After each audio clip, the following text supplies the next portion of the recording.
Le 25 août, c'est vraiment une date spéciale pour moi parce que c'est la journée où j'ai quitté mon pays, où j'ai quitté ma famille pour m'installer au Québec et poursuivre le rêve que Dieu avait mis sur mon cœur.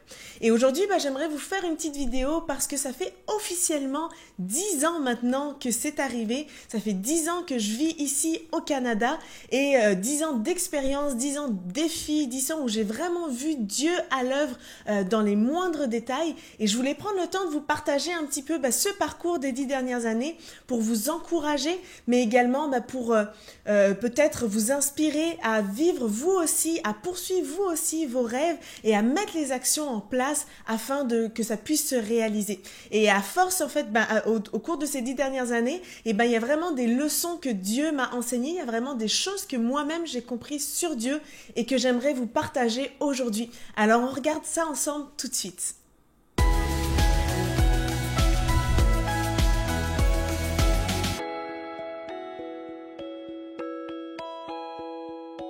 Salut tout le monde, c'est Sandra Kwame et vous êtes sur ma chaîne YouTube pour un mode de vie d'adoration, une chaîne YouTube où on parle justement d'adoration et où j'essaye de vous donner des clés et des outils pour adopter ce mode de vie et devenir les adorateurs que le Père recherche.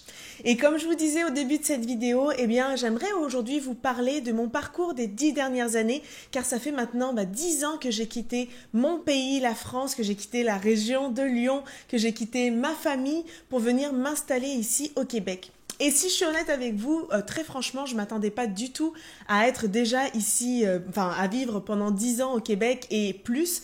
Quand j'avais quitté la France à l'époque, j'étais partie pour une année.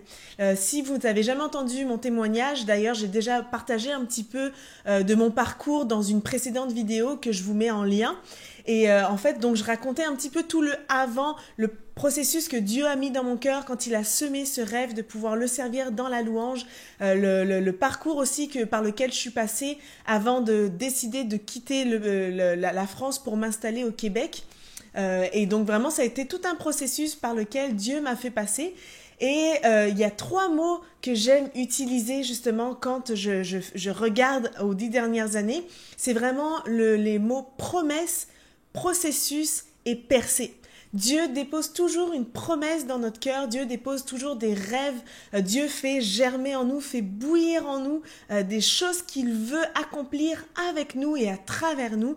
Et pour moi, ça c'est la promesse, cette promesse que j'avais reçue il y a des années, que Dieu allait m'utiliser avec ma voix pour le servir dans un ministère de louange, mais qu'il allait également se servir de moi pour enseigner, pour former, pour encadrer, mentorer les leaders de louange de demain. Et vraiment, j'ai vu ça à l'œuvre au cours des 10 dernières années, justement, j'ai vu tout le processus. Donc une fois que j'ai reçu la promesse, j'ai vu le processus par lequel Dieu m'a fait passer pour qu'aujourd'hui je puisse vivre cette percée et que je puisse vivre officiellement de ce ministère de louange, à pouvoir composer des chants, à pouvoir sortir des chansons, créer des albums, mais également créer des formations et également avec cette chaîne YouTube pouvoir offrir des outils concrets aux adorateurs qui ont envie eux aussi de servir Dieu.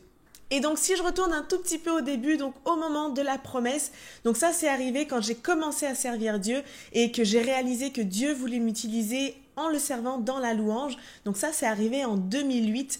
À ce moment-là, j'étais dans des études d'infirmière. Donc j'ai continué mes études d'infirmière et jusqu'à ce que je les termine. Et une fois que j'ai terminé mes études en 2010, j'ai entendu parler d'une formation sur la louange qui se donnait à Montréal, dans la région de Montréal. Et c'est la raison en fait pour laquelle j'ai quitté la France. Donc j'ai travaillé pendant 1 an à l'hôpital pour mettre de l'argent de côté. J'ai fait tout le processus du visa et je suis arrivée donc ici le 25 août 2011 et j'ai commencé donc cette année de certificat louange. Et vraiment, ça a été une formation qui a été tellement enrichissante pour moi. Et je me souviens que j'avais un cours, c'était dans la semaine, un cours du soir qui était sur la vie spirituelle. Et on devait faire un travail justement sur un des thèmes qui était abordé dans le cours. Et moi, j'ai décidé de faire mon travail sur l'appel de Dieu, sur la volonté de Dieu générale, mais également l'appel spécifique sur chacun. Et j'avais jamais vraiment entendu parler de ce thème, ou peut-être que ça n'avait jamais accroché mes oreilles lorsque j'en entendais parler dans les prédications. Et donc j'ai voulu prendre le temps d'étudier ça. Donc j'ai lu dans la Bible, j'ai lu des commentaires, j'ai lu des ouvrages, j'ai même posé des questions à différents pasteurs pour savoir comment est-ce que eux, ils avaient entendu l'appel de Dieu, comment est-ce que eux avaient découvert l'appel de Dieu sur leur vie. Et en faisant ce travail-là, c'est là que j'ai commencé à comprendre que oui, il y avait donc la volonté générale de Dieu pour tout le monde, pour tous les croyants, pour son peuple, mais également qu'il y avait une volonté spécifique pour la vie de chacun, que Dieu nous avait créé avec un but particulier. Et du coup, la vision, la promesse que j'avais reçue m'a permis de comprendre ensuite que cette promesse, c'était également mon appel. Et à travers ce travail-là, Dieu est encore venu confirmer que c'était vraiment là-dedans que Dieu voulait m'utiliser. Et en même temps que je faisais ce travail-là, j'avais eu l'occasion de faire la louange devant tous les professeurs, les étudiants, le staff de l'église Nouvelle Vie à laquelle je fais partie et qui était l'église qui était en collaboration avec l'école. Et à ce moment-là, je me souviens quand je devais faire la louange, c'était la première fois que je faisais la louange en arrivant au Canada. J'étais la petite Française qui débarquait. Pour moi, tout ça déjà, c'était énorme. Et je me souviens quand j'ai fait la louange cette fois-là, j'étais tellement stressée la veille. Je me souviens, je pleurais tellement c'était quelque chose que je voyais d'énorme. Mais je m'étais dit, j'y vais, j'ai pas le choix, je fais la louange comme j'ai toujours fait, comme j'ai appris, je reste moi-même, puis surtout, je laisse le Saint-Esprit agir en moi.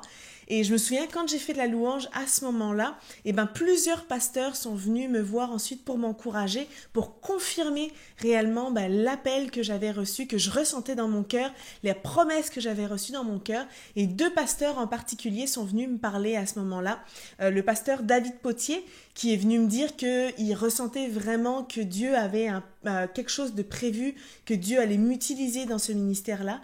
Et également le pasteur Sébastien Korn, qui est le leader également du groupe Impact dans lequel je fais partie, qui m'a dit justement qu'il voyait vraiment ce ministère de louange et qui voulait me prendre sous son aile, me former et surtout qui voulait m'impliquer dans la jeunesse et de m'aider à devenir leader de louange et atteindre mon potentiel. Et à partir de là, ça a été un déclic pour moi. Je rentrais officiellement dans le processus. Jusqu'à maintenant, j'avais eu la promesse et là, je rentrais dans ce fameux processus pour me préparer à être le leader de louange et à être dans le ministère que Dieu avait prévu pour moi. Donc, j'essaie de vous faire rapidement, mais j'ai commencé à passer les auditions pour rejoindre le groupe de louange de la jeunesse. J'ai passé les auditions pour être également dans la chorale des jeunes. Parallèlement à ça, je continuais le certificat louange où on avait des évaluations assez régulières. On avait des sorties ministérielles aussi pour nous permettre d'aller visiter des églises, aider des églises qui avaient besoin de leaders de louange et en même temps, nous, ça nous permettait de faire notre expérience. Donc vraiment, ce processus-là a embarqué et j'ai vu vraiment Dieu me former dans mes compétences, mais également me former dans mon cœur, me former dans mon caractère, m'aider vraiment à développer tout ce que j'avais besoin de faire grandir, de faire prendre de l'expérience afin qu'il puisse m'utiliser lui comme il le voulait. Et suite à ça, j'ai vraiment ressenti que finalement, une année, ce serait pas suffisant et qu'il faudrait que je continue le parcours, le programme de 3 ans qui donnait un baccalauréat en théologie, donc une équivalence de licence en théologie, parce que en fait, Dieu avait déjà plus que ce que moi-même je pouvais imaginer et que non seulement ce parcours-là me donnerait de la connaissance sur qui Dieu est, sur sa parole, sur comment méditer la parole, mais que ce me serait aussi utile pour le ministère que Dieu allait développer. Et donc, avant de prendre cette décision-là, j'ai pris un temps de jeûne et prière parce que pour moi, c'était important de ne pas prendre cette décision juste de façon émotionnelle ou sur un feeling. Donc, j'ai pris un temps de jeûne où j'ai vraiment demandé à Dieu de venir confirmer si c'était quelque chose qui était juste une envie personnelle, dans ce cas, de rentrer en France et de reprendre les choses où je les ai laissées, mais avec l'expérience que j'avais pu avoir pendant mon année. ou alors de venir confirmer que c'était vraiment là que Dieu voulait que je reste. Et également, c'est ce que Dieu a fait. Il a utilisé d'autres pasteurs pour venir dire que c'était ma place, qu'il fallait que je reste au Québec. Il a ouvert des portes. Et à partir de ce moment-là, c'est comme si cet acte d'obéissance le donnait vie ensuite à plein d'opportunités, à plein de choses, et que ça avait activé ensuite la fameuse percée, le 3e P. Donc, grâce à ça, ça m'a permis vraiment d'apprendre 3 choses. En tout cas, si je fais le bilan, que je regarde les 10 années en arrière, il y a vraiment 3 choses, quand je fais le résumé, qui viennent sur mon cœur. La première chose, c'est que déjà, Dieu est fidèle dans les moindres détails. Si je prends mon parcours, justement, quand je vois que le fait d'avoir pu mettre de l'argent de côté, arriver au Québec, commencer à servir, faire partie de cette école-là, le certificat en louange qui ne s'est d'ailleurs jamais redonné après mon année. Ensuite, j'ai vu Dieu agir avec fidélité dans plein de choses, que ce soit dans les finances, parce que quand j'ai continué mon baccalauréat, il fallait que je rentre en France 4 mois pour pouvoir réussir à mettre de l'argent de côté afin de pouvoir vivre ensuite au Canada pendant les 8 mois. Donc ça a été des gros défis financiers. Quand je raconte mon histoire, j'en raconte parce que maintenant c'est facile à raconter, mais ça a vraiment été des temps difficiles. Il y a des mois où j'avais pas forcément d'argent pour pouvoir payer mon loyer. Ça a été un sacrifice financier, clairement, de pouvoir faire ces 3 années-là. Et j'ai vraiment vu Dieu à l'œuvre à chaque fois. J'ai toujours été capable de payer mon loyer au final parce que Dieu a pourvu de toutes sortes de manières, et quand la parole dit que c'est un Dieu qui pourvoit, vraiment j'ai pu l'expérimenter. J'ai vu également sa faveur et sa main sur mes papiers, sur mes visas à plusieurs reprises. J'ai vu Dieu à l'œuvre également dans mon logement, pour réussir à trouver un logement facilement, dans les gens autour de moi, dans les amitiés, dans la famille que je me suis créée ici au Canada. Vraiment, j'ai vu Dieu à l'œuvre. Et d'ailleurs, la parole de Dieu le dit à plusieurs reprises que Dieu est fidèle.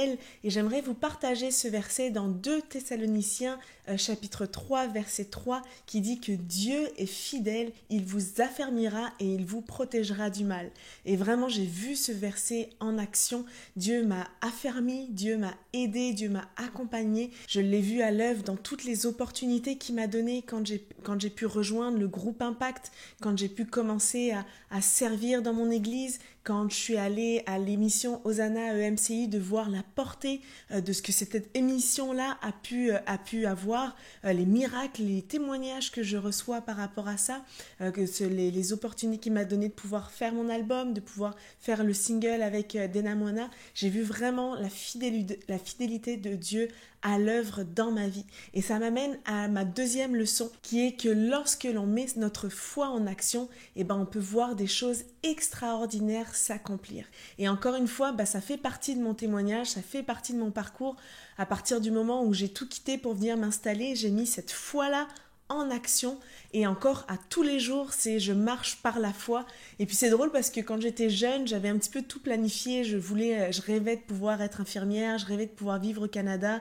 Je m'étais dit à 22 ans, j'aimerais ça partir à la fin de mes études, et c'est ce qui est réellement arrivé. Mais après ça, j'ai plus été capable de faire des plans sur le long terme. J'ai plus été capable de me dire, ok, voici mes plans pour les 5, 10, 15 prochaines années. Parce qu'en fait, maintenant, ma vie est une question de foi. Tout ce que je fais, c'est je mets ma foi en Dieu et je lui fais confiance. Je le laisse diriger ma vie, je le laisse s'occuper en fait de tous les détails, et je mets ma foi en action. Et c'est fou de voir comment en fait Dieu agit, comment Dieu se révèle, comment quand on invite Dieu dans sa vie et qu'on le laisse prendre toute la place, il te dirige et il t'emmène à des endroits que tu n'aurais jamais pensé. Et oui, c'est ce qui est arrivé. Dieu a fait des choses extraordinaires, de pouvoir rentrer dans mon propre pays pour pouvoir servir, faire la louange et accomplir ce fameux rêve que j'avais reçu sur mon cœur. Pour moi, ça, c'est des choses extraordinaires. De voir comment Dieu a tout dirigé au niveau de mon emploi. Ça a été difficile quand j'ai arrêté mes études de trouver ensuite comment rester, comment travailler. Je suis passée par toutes sortes d'emplois. J'ai travaillé dans un magasin de vêtements. Ensuite, j'ai travaillé dans un café. Ça a été difficile parce que j'avais 2 bacs en poche. J'avais 2 fois bac plus 3 et je travaillais dans un café, mais ça a travaillé ma patience, ça a travaillé mon humilité aussi, et surtout ma confiance en Dieu, de me dire qu'il était déjà en train de lui préparer quelque chose pour l'avenir.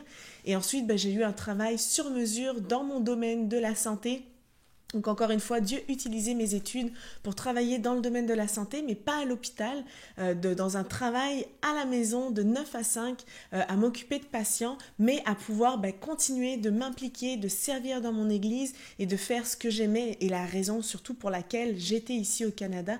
Donc j'ai vraiment vu Dieu agir de façon extraordinaire et je peux vraiment en témoigner que quand on met notre foi en action, Dieu vient nous surprendre et Dieu vient prendre les choses en main. Dieu est capable de faire des choses qui sortent même du domaine du possible dans notre monde actuel. Puis il nous démontre encore une fois qu'il est le Dieu de l'impossible. Et la Bible dit également que tout ce que vous demanderez avec foi par la prière, vous le recevrez.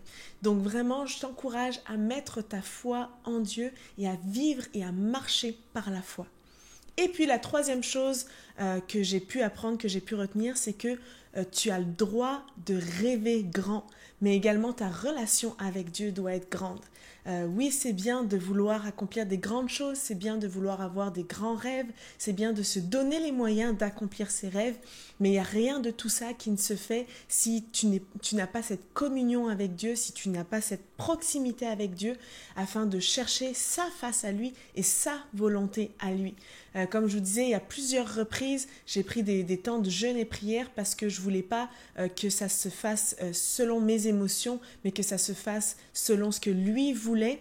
Et vraiment, j'ai toujours pu accomplir, j'ai toujours pu avancer dans mes rêves parce que je prenais ce temps, j'avais cette proximité, pas seulement quand je jeûnais, mais également au quotidien, de grandir dans ma relation avec lui, de la développer, d'apprendre à entendre sa voix, à reconnaître sa voix, à savoir quand ça vient de lui, à avoir la sagesse qui vient de lui, le discernement qui vient de lui aussi pour pouvoir prendre les bonnes décisions. Et si je vous donne encore un dernier exemple, tout récemment, j'ai dû prendre encore une décision de foi. J'avais un travail, je travaillais pour l'Église Nouvelle Vie, pour le département musique de l'Église Nouvelle Vie. J'avais une super équipe, on accomplissait plein de choses. Et puis d'un coup, Dieu est venu semer dans mon cœur que c'était le temps que je me lance à temps plein dans mon ministère personnel. Il est d'abord venu me parler par une amie qui me disait que c'était le temps que je me lance. Ensuite, mon mari est venu aussi me confirmer cette chose-là. Plusieurs personnes sont venues vraiment semer dans ma vie cette parole. Mais encore une fois, je recevais les paroles que les gens me disaient, puis ça faisait jamais, ça venait activer quelque chose dans mon cœur, mais je voulais pas que ça soit seulement sur les dires des autres. J'avais besoin que Dieu vienne confirmer que c'était bien sa volonté. Donc, encore une fois, je lui ai parlé, je lui ai demandé si c'était sa volonté, de venir mettre sa paix dans mon cœur, de venir me convaincre moi également, pas seulement par les paroles des autres, mais que lui mette cette conviction dans mon cœur. Et j'ai pris du temps dans sa présence, j'ai pris du temps à lire sa parole, j'ai pris encore une fois du temps pour jeûner également, pour vraiment être proche de lui. Et c'est ainsi que Dieu est venu confirmer que c'était bien son plan à lui et venu vraiment me rassurer et comme s'il déposait sa main sur mon épaule en disant « Ne t'inquiète pas, je m'occupe de tout ». Et j'ai vu la main de Dieu encore une fois là-dedans, dans tout le processus que ça a été de quitter mon emploi, de faire ce pas-là, de rentrer dans un ministère à temps plein. Pour moi, c'est un pas de foi parce qu'on n'a aucune garantie de comment les choses ensuite fonctionnent. On attend juste de savoir ce que Dieu veut faire et ça a encore été une démonstration de choses extraordinaires que Dieu était capable de faire, mais j'avais besoin d'avoir cette relation proche de lui pour pouvoir entendre sa voix et savoir que c'était la bonne chose à faire. Donc voici un petit peu pour mon témoignage de ces 10 ans au Québec, du jour où je suis arrivée, où j'ai mis le pied sur le territoire, à aujourd'hui où je vis maintenant vraiment clairement le rêve que j'avais eu depuis des années et que je suis maintenant dans ce ministère à temps plein. Et j'aimerais vraiment t'encourager avec ces 3 choses-là, de t'accrocher puis surtout de faire les actions nécessaires pour voir le rêve de Dieu s'accomplir également dans ta vie.